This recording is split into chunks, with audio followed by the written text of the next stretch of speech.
I remember I was coming out of a club once and I was like walking to my Uber and this one guy yells, he's like, "Hey yo, shawty with the bald head, come over here." I'm like, what the fuck?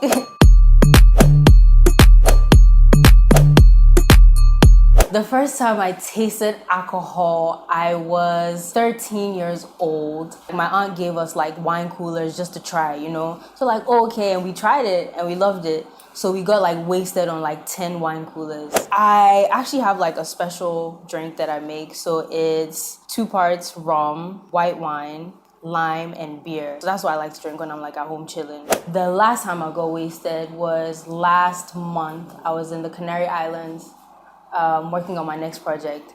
And we went over to visit a friend and their parents, like, they loved drinks. They just kept giving us back to back. Like it started with beer, then they switched to wine, and they switched to like shots.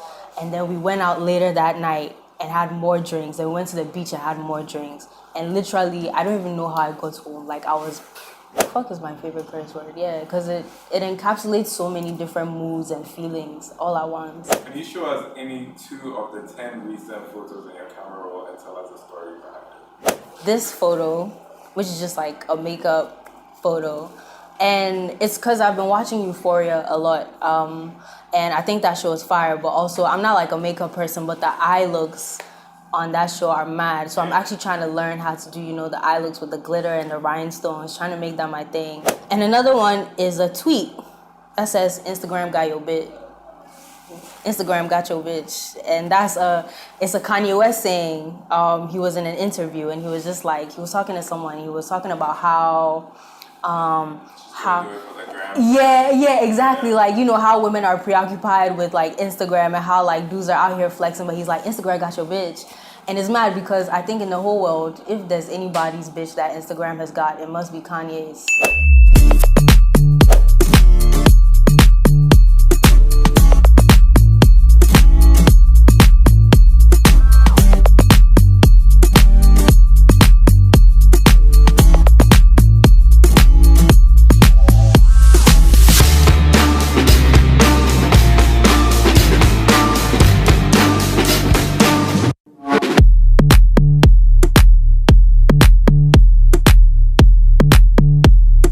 CAPRIOSCA is a twist of a caipirinha. Caipirinha is kishasha, sugar, lemon. So it's time for tasting. Let's do this. Okay, I like this. Let me try this.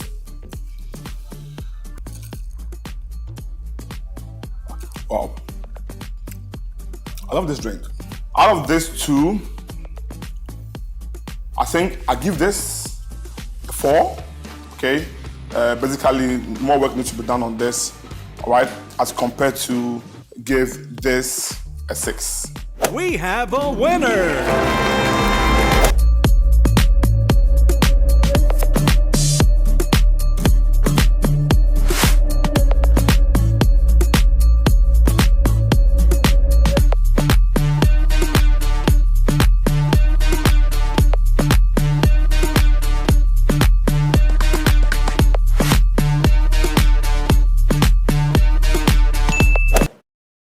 Hi. I love Lharley. She's a sweetheart. Yeah. Oh, your mom. She's your manager. Yes. How does it feel like working with her?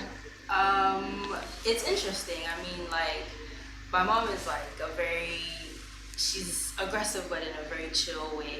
But I think having like your mom as your manager, no one is gonna have your best interest in mind. You know, the way that your own parent is going to. True. But sometimes like we have different views on things as well. Like, I definitely have a more modern outlook. Do you know Drake? I know him because he dated Rihanna and he dated J-Lo. I don't know whether he does rap or sings or whatever. Oh, Lord. As a business manager and a personal manager, like there's no opportunity she's been like, oh, I think we should do this or I think we should do this that way. That hasn't been, you know, beneficial. Let's talk Fluid. I love the music. I actually love the whole EP. But let's talk Fluid. Was it personal? How do you mean personal? Personal experience. No, I think Fluid is more so like about freedom for me. I'm feeling so fluid. The whole Passion Fruit Summers EP was written when I was going through a very transitional phase. Like, you know, like there's like relationships, and you have your first major relationship where you learn all those major lessons about like love and life and communication and all of that. And I think that's what that was for me. So a lot of that EP was like based on that. And I think Fluid was more so me coming to terms with and realizing like, oh, I've learned the lessons, and like now I'm free, and like, you know, I'm feeling free, I'm feeling fluid. Yeah. Let's take it to your live video. You're just Oh, like it. Yeah. So tell me about like it. Do you think you sometimes feel pressure to censor like your music, your lyrics and stuff? No. Because it has not at all. some really like bending characters. You know what I'm talking about? Oh, you mean like in the video? Yeah, in the video. Yeah, but I think, okay, so for me, Like It as a song and like my audio content, I never ever feel the need to censor myself as an artist because I don't think anyone would benefit from that. But I also think like if you're a good songwriter, there's ways and means to, you know, go about things that's not like explicit. But as far as the video goes, the video was more so just wanting to be in a space where there was a bunch of different interesting things happening and me just going through that space and being like, oh my God, what's happening here? I find it interesting. I feel like people thought it was a statement, whereas it was more so just giving a space to everyone. There's kids in there, there's strippers in there, there's like men, you know, doing whatever in there, there's drag queens in there, and there's normal everyday like teenagers in there as well. And I think it was just an open space, and it's more so a commentary on like life, you know. So what is it like to hang out with Amaarae? Amaarae is actually, not even gonna lie, a very boring person. Yeah, I don't know. I think because I'm like super colorful, people always have this like, no man, you know what I like to do? I like to be at home. I like to read books. I like to like listen to music. I love sleeping. Like God, I love to sleep. Yeah, and I have like in my whole life, maybe I'll say I have like 3 very close friends that I spend a lot of my time with, and that's about it. But I'm not like on the scene partying, and nah, that's not me. I started partying when I was 15. So by 22, I'd retired. Like I was done. I was done with that. My waist and things were hurting. Like when I'm wearing heels, I can't do it. If it's not comfort for me, like I'm not doing it. So actually, you know, I'm taking over. Okay. Yeah. Here's a Hennessy shot for me, Hennessy shot for you. Wow. And I'm going to ask the questions now. Okay. All right.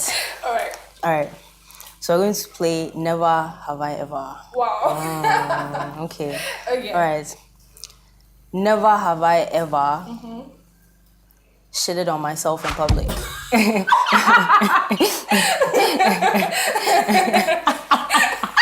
have to take the shots, eh? Oh God. You have to take the shots. I hate you. You have to take the This shots. out parties, I can't lie. Boom. Never have I ever drunk texted an ex. Oh, easy. Never have I ever had butt sex. No, never. Really? Never. For real? For real. You're not into that? Ah. Interesting. Yeah. You're lying. Sure, I'm serious. How old are you? How old am I? Yeah. Like very young. I see, you're not going to tell me your age. How old are you? I'm 25. 25. Wow. Yeah. I'm 23. Really? Yeah. Mad. Okay, I mean, like, okay, you might be a bit young for that. Nah, because Never have I ever faked an orgasm. never done that. Always had solid partners. Always. You faked an orgasm before. I'm Oh, afraid. sorry for you. Never have I ever had sex on a first date. I've done that several times. Can you say it out loud? Can you say I've it? done that several times. Ooh. There's no shame in my game. Ooh. Like at all. You got a game, yeah? No, as in if I like you and I'm into it like that, why not? It's not a big deal at all. Are you seeing somebody now? Like you're in front of me, so like am I seeing you right now?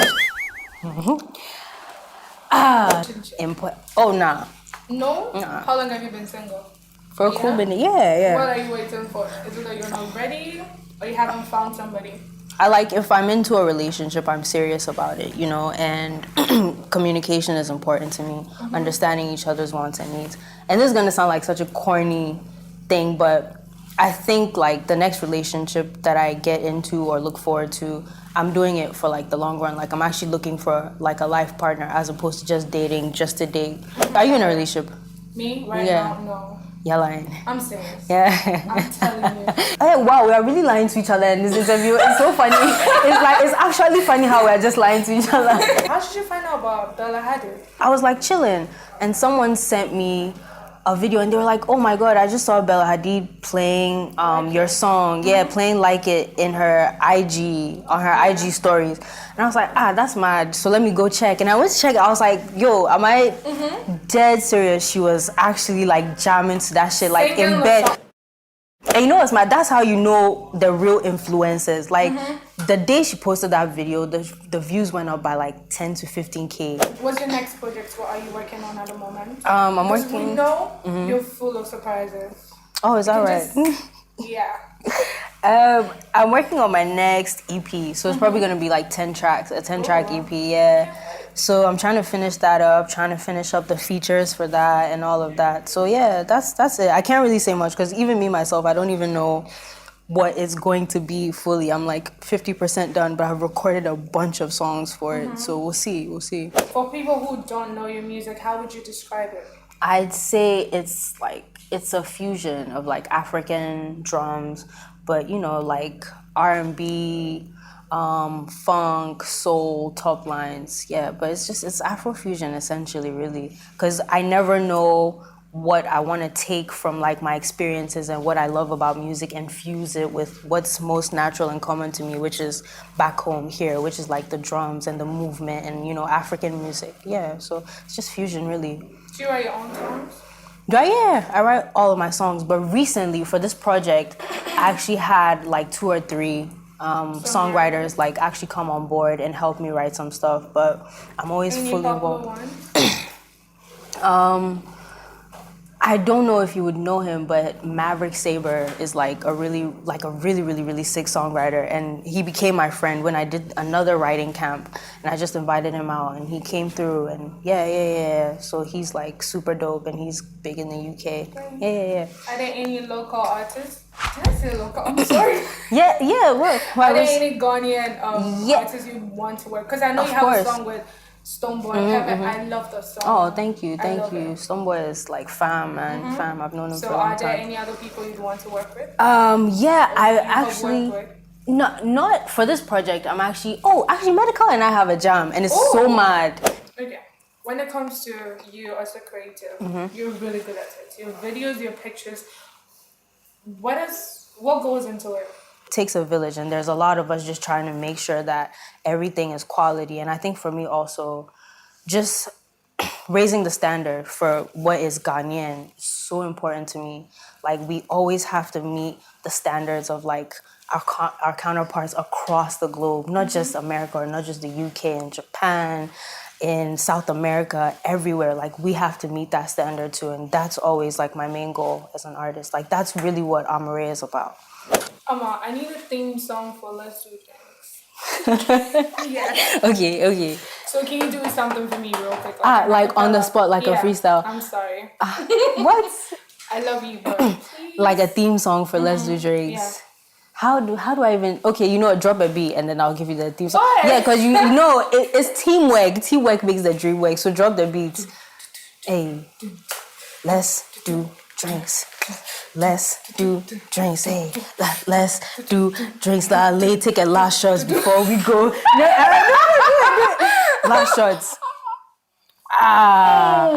And that's it on Let's Do Drinks. Thank you for having me. How am I able to let you do this to me on my show? Oh, thank you so much. No, of course. Thank you as really well. Thank you as well. Thank you for having me. I appreciate it. Humble. Oh, thank you.